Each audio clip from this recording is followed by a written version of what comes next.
देखिए, अब हम आते हैं पार्ट टू, हिंदी लैंग्वेज। अगर जिन बच्चों का हिंदी लैंग्वेज होगा तो वो जानते होंगे कि इसमें हमें हिंदी को भी करना है। जगत धन आनंद का संधि रूप क्या है? जगत जगदानंद होगा। ठीक, सिंपल सी बात है। जो त होता है हम इसको द मानते हैं क्योंकि इसमें हलंत लगा है तब पे। ठीक, निम्न में से कौन सा शब्द तद्भव है? याद रखिए, तत्सम मतलब होता है संस्कृत भाषा, तद्भव मतलब होता है आपका हिंदी भाषा। लेकिन जो इसका जो आंसर होगा ना, वो था यहाँ के कान था, और मैंने कहा था कर्ण।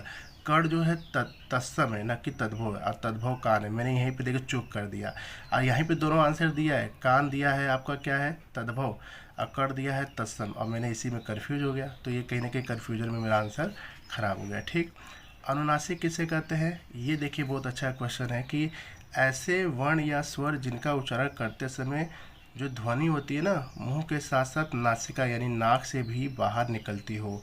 बहुत नंबर वन का ये आंसर था। मैं विश्वास नहीं कर सकता कि ऐसा भी सवाल बनेगा। बहुत अच्छा है।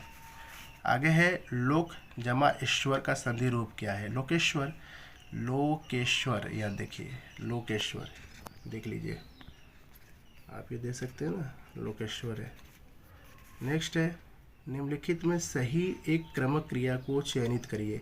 अगर ध्यान से पढ़ेंगे ना तो आपको आंसर मिलेगा। शंकर ने साधु को भिक्षा दी, बसवा ने कमला को कलम दिया, रेखा ने अनु को पुस्तक दी। यहाँ पे ने को आ रहा है, बट इसमें शाम पानी पीता है।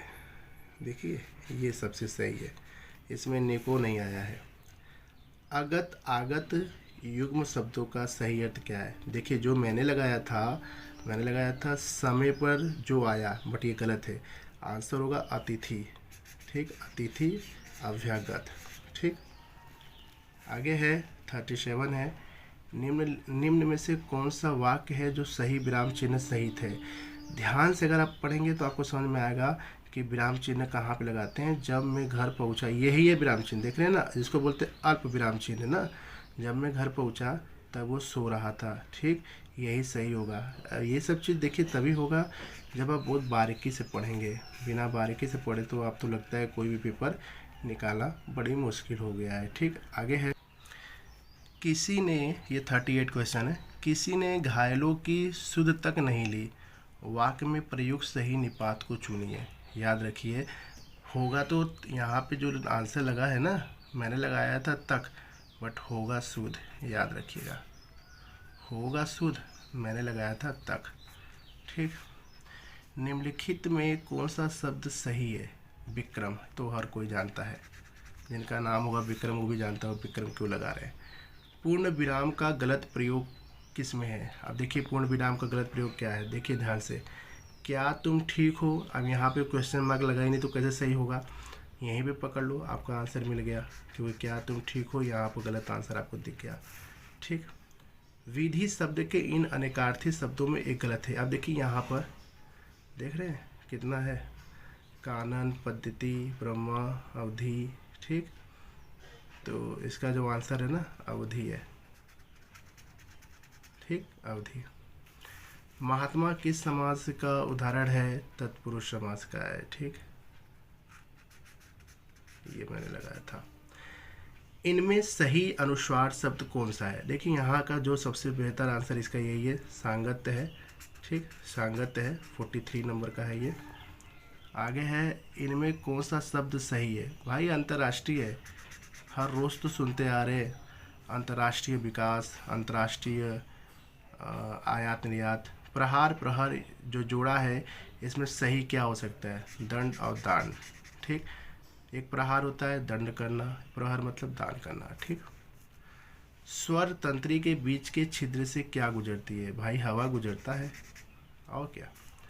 ईंट का जवाब पत्थर से देना, मुहावरे का अर्थ है, हर किसी को पता है, और आज के समय में तो लोग ईंट का जवाब पत्थर से ही तो देना जानता है, उनके अंदर और कुछ तो रह भी नहीं गया है। ठीक, आगे देखते। अब देखिए नेक्स्ट है 48, का पुरुष का सही समास विग्रह चुने। पहला है कायर है जो पुरुष। ठीक, यही तो है, अगर आप समास विग्रह पढ़े होंगे तो आपको इसका आंसर समझ में आएगा। ठीक, नेक्स्ट है 49 है, वह यह भारतीय सेना है। सही बात है, ये समूहवाचक को दर्शाता है। आर्मी। ठीक, आर्मी, पुलिस, क्लासमेट, क्लास, ये सब क्या है, ये कहीं ना कहीं आपके समूह को ही दर्शाता है। 50 है, राधा आ गई परंतु श्यामा अभी तक नहीं आई। ठीक, इसमें जो होगा देखिए, जो मैंने यहाँ पे लगाया था प्रश्नार्थक है, बट यहाँ पे होगा संयुक्त वाक्य होगा। ठीक,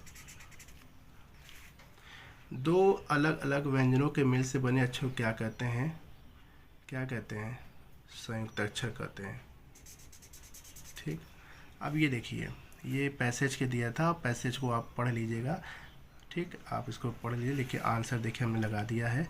गद्यांश के अनुसार कृष्ण चंद्र की जी किस नज़रिए से लिखे जाने वाले साहित्य के पद्धर थे, तो कहीं न प्रगतिशील और यथार्थवादी दृष्टि से उन्होंने समझा। ठीक, आगे है, गद्यांश के अनुसार कृष्णचंद्र की लोकप्रियता के अन्य कारण है काव्यागतम, रोमानियत और शैली की विविधता। जब आप पढ़ेंगे तो उसमें पूरा आंसर मिल जाएगा, एकदम ध्यान से पढ़ेंगे तो।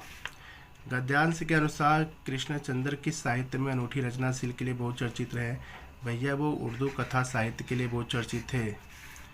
निम्न में से तत्सम शब्द कौन सा है, क्या है भैया, क्या है, पिपाशा है। आगे हैं, समानाधिकरण और व्याधिकरण किस व्यय के भेद है, समुच्चय। 57 है, आकाश पाताल एक करना हर आदमी जानता है, सबको पता है कठिन परिश्रम करना। श का सही वर्णक्रम क्या है, श है। ठीक, संयुक्त वाक्यों के कितने होते हैं भाई, मैंने तो लगाया था 2 बट होगा 3।